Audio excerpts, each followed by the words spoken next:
வணக்கம். நேற்று ஒரு வீடியோ, ஒரு இன்டர்வியூ ஒன்று பெரிய அதிர்ச்சியாக இருந்தது. நிறைய பேர் பார்த்துருக்கிறதுக்கான வாய்ப்பு இருக்குது. இல்லை உலகமே வந்து பார்த்துட்டு என்னையா இந்த ஆள் இப்படி ஒரு பேட்டி கொடுத்துருக்காரு, இப்படி சொல்லியிருக்காரு, இது உண்மைதானா அப்படின்னு நிறைய பேர் வந்து கிராஸ் செக் பண்ண ஆரம்பித்தாங்க. நேற்று பயங்கர ட்ரெண்டிங்காக இருக்குது. இன்றைக்கி கூட இருக்குது. வந்து என்னென்னா, உலகத்திலே வேகமாக ஓடக்கூடிய விலங்கு சிறுத்தை.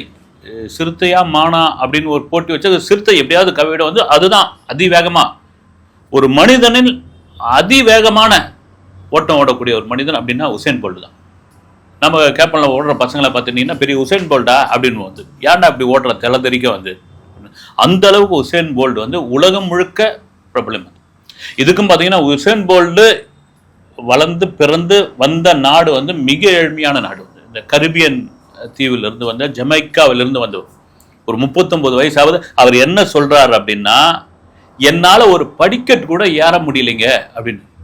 ஸ்பீட் மேன், வேர்ல்டுலே ஸ்பீட் மேன் ஒரு பட்டம் வாங்கின ஒருத்தர் தொடர்ச்சியாக ஒலிம்பிக்ல உசேன் போல்ட் வந்தா இவர் தான்பா கோல்டு, வேற யாரும், எல்லாரும் கிளம்பி போயிடுங்க, நீங்க அடுத்து வரவெல்லாம் வந்து நீ வந்து சில்வர், செம்பு, தகரம் அவ்வளவுதான், அந்த ஆள் தாங்க அடிப்பாரு வந்து அப்படின்னு சொன்ன ஒரு நபர், என் வீட்டு படிக்கட்டே என்னால ஏற முடியல அப்படின்ற ஒரு வார்த்தை உலகம் முழுக்க ஒரு பெரிய அதிர்வலை. இதுக்கு என்ன முக்கியமான காரணம், உசேன் போல்ட் ஒரு 80 வயசுல 85 வயசுல ஒரு 65 வயசுல கூட சொல்ல 39 வயசுல ஏற முடியலன்னு சொன்ன ஏற முடியல அப்படின்னு சொன்ன பொழுது என்ன காரணம், உசேன் போல்ட்டுக்கு என்ன பிரச்சனை, ஏன் இவருக்கு? சரி, உசேன் போல்ட் ஒரு ஜமைக்கா நாட்டில், நம்ம ஜமைக்கா அப்படின்னாலே நமக்கு ரொம்ப பிரபலமானது வந்து வெஸ்ட் இண்டீஸ் டீம் தான், கிரிக்கெட் டீம் தான். ஜமைக்கா மட்டும் இல்லாமல் இந்த ட்ரினிட்டி, அப்புறம் கயா, இந்த நாடுகள்லாம் ஒன்றா சேர்ந்து தான் வெஸ்ட் இண்டீஸு. அதில் முக்கியமான வந்து இந்த ஜமைக்காவில் மேட்ச் நடக்கும் போதெல்லாம் பார்க்கலாம், வந்து பயங்கர அந்த கிரவுண்டுக்குள்ளே வந்து அந்த பிபி உதர்த்து இருக்கு இல்லைங்களா. நம்ம ஃபுட்பால் தான் பார்த்துருக்கோம். கிரிக்கெட்டில் வந்து ஒரு வெறித்தனமான கிரிக்கெட் ரசிகர்கள் வந்து மேற்கிந்திய தீவு ரசிகர்கள். அது ஒரு 2 வேர்ல்டு கப் அடித்தவங்க ஆரம்பத்திலேயே. அதுக்கு இணையாக வந்து ஸ்போர்ட்ஸில் கூட அவங்க ஸ்போர்ட்ஸு அந்த அளவுக்கு ஃபண்டிங் கிடையாது. காரணம் என்னன்னா, நம்ம சொல்றது ஒரு ஏழ்மையான நாடுகள், ஏழ்மையான தீவுகள் கொண்டது, சுற்றுலாவை பிரதானமாக கொண்ட தீவுகள் வந்து கரும்பு விளைச்சல் மட்டும்தான். அங்கே இந்திய வம்சாவளிகள் நிறைய பேர் அங்கே இருப்பாங்க. என்ன காரணம்னா, ஆங்கிலேயர் காலத்தில் இங்கேருந்து கரும்பு வெட்டுறதுக்காக அடிமைகளாக கொண்டு போய் விட்டவங்க. நிறைய பேர்லாம் கூட வரும், சாமுவேல், அப்புறமா வந்து சிவநாராயண், இதெல்லாம் நீங்கள் வெஸ்ட் இண்டீஸ் பிளேயர்லாம் இருப்பாங்க பார்த்தீங்களா. இவங்களாம் இந்திய வம்சாவளி. பட் இவங்களுக்கு ஹிந்தி தெரியுமா, தமிழ் தெரியுமா, இந்த தமிழர்லாம் கூட இருக்காங்க. அப்படி ஒரு ஜமைக்கா நாட்டிலிருந்து உசேன் போல்ட் வராரு. சின்ன வயசுலேருந்து ஓடுறது அவருக்கு ரொம்ப பிடிக்கும். ஓடுவார். அங்கே இருக்கக்கூடிய நிலங்களில் ஓடுவார், பாதைகளில் ஓடுவார், ஓட ஆரம்பிப்பார். அவரை வந்து அந்த பள்ளியில் கண்டுபிடிக்கிற ஆசிரியர் என்ன பண்ணுவாங்க, உனக்கு நல்ல ஒரு ஓட்டம் இருக்குதுடா, உன் கால் ரொம்ப வலுவான காலாக இருக்குது, சிறுத்தைக்கு இணையான ஒரு காலாக இருக்குது, நீ வந்து ஓட்டப்பந்தயத்தில் ரன்னிங் ரேஸில் ஏன் முயற்சி பண்ணக்கூடாது அப்படின்னு அவர் சொல்கிற ஒரு ஊக்கம் தான் உசேன் போல்ட் கொஞ்சமாக வராங்க. ஒரு டிஸ்ட்ரிக்ட் லெவலில், அப்புறம் வந்து ஸ்டேட் லெவலில், அப்புறமா நேஷ்னல் லெவலில், அப்புறம் இன்டர்நேஷனல் லெவலில், இதெல்லாம் மீறி ஒலிம்பிக்கில் வந்த பொழுது தான் 2008ஆம் ஆண்டு ஒலிம்பிக்கில் முதலாக அடியெடுத்து வைக்கிறார் உசேன் போல்ட். யாரோ ஒருத்தர் ஒரு இருக்கார், இவரை பற்றி ரெக்கார்ட்லாம் தெரியும், உள்ளூர் ரெக்கார்ட்லாம் இருக்குது. ஆனால் ஒலிம்பிக்குன்னு வந்துட்டா இங்கே இவரை விட பெரிய ஜாம்பவன்லாம் இருக்காங்க, இவரை விட பெரிய ஓட்டக்காரலாம் இருக்கிறாங்க அப்படின் பொழுது உசேன் போல்ட் அந்த கேமராவை கூட அவ்வளோவா ஃபோக்கஸ் பண்ணல. வெவ்வேறு நாட்டுக்காரங்களை அப்படியே வந்து ஃபோக்கஸ் பண்ணிக்கிட்டு இருக்கு. அந்த ரன்னிங் ஆரம்பிக்கும் பொழுது ஸ்லோவாக தொடங்குற அந்த கால், அதன் பிறகு எப்படி வந்து ஒரு மானம் ஒரு சிறுத்தையை ஓடினா எப்படி இருக்கும். நீங்கள் டிஸ்கவரி சேனல்லாம் பார்த்தீங்கன்னா அந்த கேமரா வந்து அந்த காலை தான் படம் பிடிக்கும். வந்து அந்த கால் வந்து மின்னல் வேகத்தில் போகும். அப்படி ஒரு மின்னல் வேகத்தில் ஒரு மனுஷன் ஓடிக்கிட்டு இருக்கான் போது ஒட்டுமொத்த கேமராக்கள் வந்து போகுது. இந்த ஸ்டில் கேமராவில் அடிக்கும் பொழுது வந்து அந்த காலே தெரியல, விஸ்ன்னு ஒரே ஒரு விஷுவல் மட்டும்தான் விழுது. அந்த அளவுக்கு ஓட்டம். எல்லாருடைய கவனமும் 2008 ஒலிம்பிக்கில் கவனம் பெறார் உசேன் போல்ட். கோல்டு மெடல் அடிக்கிறாரு, தொடர்ச்சியாக அடிக்கிறாருங்க. வந்து தொடர்ச்சியாக அடிக்கிறாப்புல த ஸ்பீட் மேன் அப்படின்ற ஒரு பட்டம் கிடைக்குது. உசேன் போல்ட்டை வெல்றதுக்கு ஆளே கிடையாது பண்றாரு. ஏறக்குறைய உசேன் போல்ட்டால தான் எங்க ஜமைக்காவுக்கே பெருமை அப்படின்ற அளவுக்கு அங்க உள்ள பிரதமர், அதிபர்கள் எல்லாம் பாராட்டுறாங்க. இதை மீறி உசேன் போல்ட்டுடைய புகழ் எங்க போகுது அப்படின்னா, ஒரு ஏழ்மை நிலையில, வறுமை நிலையில் இருந்த அந்த நபர் இந்த ஓட்டப்பந்தயத்துக்கு பிறகு நிறைய விளம்பர படங்கள் நடிக்கிறார், நிறைய ஸ்பான்சர் கிடைக்குது, உலகம் முழுக்க சுத்துறாரு. இன்னும் அதிகமா ஆர்வம் ஆகுது. ஒருத்தருக்கு எப்படின்னா வெற்றி வந்துட்ட பிறகு அந்த வெற்றியை தக்க வச்சுக்கிறதுக்காக பெரிய போராட்டம். அது எந்த துறையா இருந்தாலும் சரி. சரியா இந்த முறை அடிச்சுட்டா என் கோல்டு, அடுத்த முறை பார்த்துடலாம் அவனை விட்டுருவோமா அப்படின்னு அடுத்த முறையும் அடிக்கிறான். அதுக்கு அடுத்த முறையும் அடிக்கிறான், அதுக்கு அடுத்த முறையும் அடிக்கிறான்னா ஒரு மனுஷனால எப்படி அது முடியும் அப்படின்னு. நீங்க வளர்ந்த நாடுகள், யூரோப் மாதிரியான நாடுகள், மற்ற நாடுகள் எல்லாம் பாத்தீங்கன்னா தெற்காசிய நாடுகள் எல்லாம் அங்க இருக்கிற கோச் எல்லாம் சொல்றாங்க வந்து எப்ப உனக்கு வந்து வீடுகளில் சொல்லுவாங்கல்ல, உனக்கு பாதாமும் போட்டு வளர்க்குற, நீ என்னடா இப்படி போய் தத்தி மாதிரி வந்து விளையாட்டு வரே அப்படின்வாங்க. அது மாதிரி உங்களுக்கு இவ்வளோ ட்ரைனிங் கொடுக்குறோம், இவ்வளோ மனவள பயிற்சியெல்லாம் கொடுக்குறோம், இவ்வளோ ஃபுட்டு கொடுக்குறோம், இவ்வளோ ட்ரைனிங் கொடுக்குறோம், இவ்வளோ எக்யூப்மெண்ட் இருக்குது, உங்களை ஓட வைக்கிறதுக்கு அவ்வளோ தனி ட்ராக் கொடுக்குறோம். எல்லாம் இருந்தோம் எங்கேயோ ஒரு தீவு வெஸ்ட் இண்டீஸ்ல, அந்த தீவுல ஒரு சின்ன இடம், அவன் மாட்டு கால்நடையா எங்கேயோ ஒரு பூமியில ஓடிக்கிட்டு இருக்கான். அவனுக்கு பெரிய வசதியெல்லாம் இல்லை, ஆனா அவன் வந்து ஒவ்வொரு முறையும் அடிக்கிறான் கோல்ட. உங்களால முடியலையா அப்படின்ற ஒரு கேள்வி இருக்கு. முடியல சாமி அப்படின்ற ஒரு இதுதான் உசேன் போல்ட்டோட மிகப்பெரியது. நீங்க சிவகார்த்திகேயன் படத்துல ஒரு பாட்டு வரி கூட வந்து உசேன் போல்ட்டா அப்படின்ற கேட்கல கேள்வி இருக்கும். அப்படியாப்பட்ட ஒரு நபர் ஒரு கட்டத்திற்கு பிறகு ஓய்வு பெறாரு. அவருக்கு தெரியுது வந்து போதும், இன்னைக்கு புகழோடைய உச்சி தான் வந்து கோல்டு அடிக்கல்னா அடுத்து வந்து சில்வரோ அல்லது வந்து வெண்கலமோ ஏதோ ஒன்று வாங்கிட்டு போகிறோம் வந்து. ஆனால் என்னென்ன நிறைய பார்த்தாச்சு, புகழ் பார்த்தாச்சு, பணம் பார்த்தாச்சு, எல்லாம் பார்த்தாச்சு. நீங்கள் வெஸ்ட் இண்டீஸும் நம்ம இந்தியன்ஸும் ஏறக்குறைய பார்த்தீங்கன்னா நிறைய விஷயங்களில் ஒத்து போகிற ஒருத்தராக இருப்பாங்க. அதுவும் வந்து இந்த குடும்ப பிணைப்புன்னு ஒன்று இருக்கு இல்லைங்களா, அதில் ரொம்ப அதிகமாக அந்த சென்டிமெண்ட்குள்ள எல்லாருக்கும் இருக்கும் உலகத்தில் ரொம்ப அதிகமாக நீங்கள் இந்தியன் ஸ்கூலில் இருக்கிற இதுதான் இருக்கும். அப்படி உசேன் போல்ட்டுக்கு என்னன்னா தன் பிள்ளைகள் மேலே ஒரு பெரிய பாசம் வருது வந்து. தான் குடும்பத்துக்காக செலவு பண்ண மாட்டேன்றாரு. நான் ஜமைக்காவில் இருக்கிறது வருஷத்துக்கு ஒரு 20 நாள் அப்படின்னா உலக நாடுகள்ல தான் மீதி நாட்கள் எல்லாத்துலயும் இருக்கிறேன். அப்படி இருக்கும் பொழுது என் குழந்தைகளை நான் மிஸ் பண்றேன். எனக்கு ஒரு அழகான குடும்பம் இருக்கு, அந்த குழந்தைங்க மேல எனக்கு ஒரு பாசம் இருக்கு. போதும், இதோட சாதிச்சது போதும், சம்பாதிச்சது போதும், ஒரு நிறைவான வாழ்க்கை போதும், இதோட போதும். ஏதாவது ஒரு கோச் மாதிரி இது பண்ணி நான் யாருக்காவது ட்ரைனிங் கொடுத்துறேன், முழுக்க முழுக்க என் ஃபேமிலிக்கு தான் நான் செலவு பண்ண போறேன்னு ஒரு கட்டத்தில் திடீர்னு அறிவிப்பு ஒன்று வெளியிடுறாரு. இதோட நான் முடிச்சுக்கிறேன்னு எல்லாருமே வந்து ஆச்சரியப்படுறாங்க. அவருக்கு கோச்சா இருந்த பழைய ஆள் ஒருத்தர் என்ன பண்றாரு, உசேன் உங்களுக்கு வயசு இல்லை, அதாவது வந்து வயசு இருக்கு, நீங்க வந்து இது ரிட்டையர்மெண்ட் ஆகிற வயசு கிடையாது, நீங்க இதை வந்து மறுபரிசீலனை செய்யுங்கன்றாரு. இல்லை சார் அப்படின்னு. போதும். ஏன்னா ஒரு மனுஷன் பாருங்க 8 வருஷமா தொடர்ந்து 8 கோல்டு மெடல் வாங்குறது அது சாதாரண விஷயம் கிடையாது. மிகப்பெரியது. நீங்க ஓட்டப்பந்தயத்துல வந்து பாயிண்ட் அந்த செகண்ட் இருக்குங்களா, அதுல மிஸ் ஆனா கூட போதும், அது உங்களுக்கான வெற்றி வாய்ப்பு போயிடும். அதை மிஸ் ஆகாத அளவுக்கு ஒருத்தர் ஓடிக்கிட்டு இருக்கானா அவன் எவ்வளவு பெரிய தில்லாலங்கட்டி எவ்வளவு பெரிய கெட்டிக்காரனா இருப்பான் பாருங்க. அதுதான் சொல்றாங்க அந்த கோச்லாம் வந்து உங்க முடிவை மறுபரிசீலனை செய்க அப்படின்றாங்க. முடியவே முடியாது அப்படின்றார்.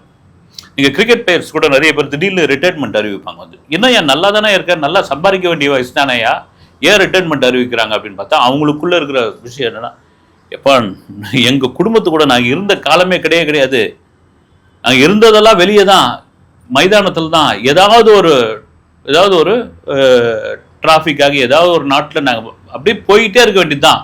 எங்கள் ஃபேமிலின்ற ஒரு விஷயத்தை நாங்கள் மறந்துட்டோம். இவங்களுக்கும் இருக்கிறல என்ன பேர் புகழ் இருந்தாலும் சரி, அப்போ பக்கத்தில் இருக்கணும், வீட்டுக்காரர் கூட இருக்கணும், அவர் கூட சினிமாவுக்கு போகணும், மற்ற நிகழ்ச்சிக்கு போகணும், ஒரு சொந்தக்கார கல்யாணத்துக்கு போகணும், இவராக கூட போனால் எவ்வளோ பெரிய புகழ். அதை தாண்டி போதும், இது வரைக்கும் போதும், ஒரு நிறைவு, தன்னிறைவுன்னுவாங்கல்ல, அதோட போதும். அதுதான் உசேன் போல்ட் வந்துட்டு.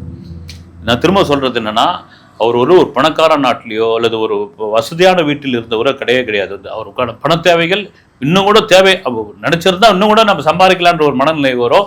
அந்த 2 பிள்ளைகள் மேல ஒரு பெரிய ஆசை.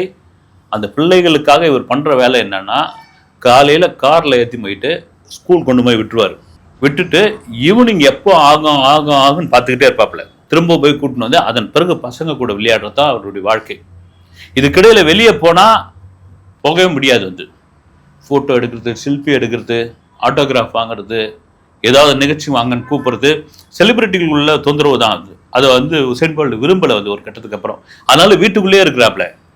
அவருடைய பெரும்பான்மையான நேரம்னா பையன்களை விட்டுட்டு ஸ்கூலில் விட்டுட்டு வந்துட்டு அடுத்து எப்போ ஈவினிங் ஆகும்னு காத்துட்டு இருக்கும்போது ஓடிடியில் படம் பார்க்கறது, இல்லைன்னா இந்த பில்டிங் இதெல்லாம் வச்சு அடுக்கி விளையாடுவாங்க, திரும்ப குழந்தைங்க விளையாடுறது, அந்த கேம் விளையாடுறது.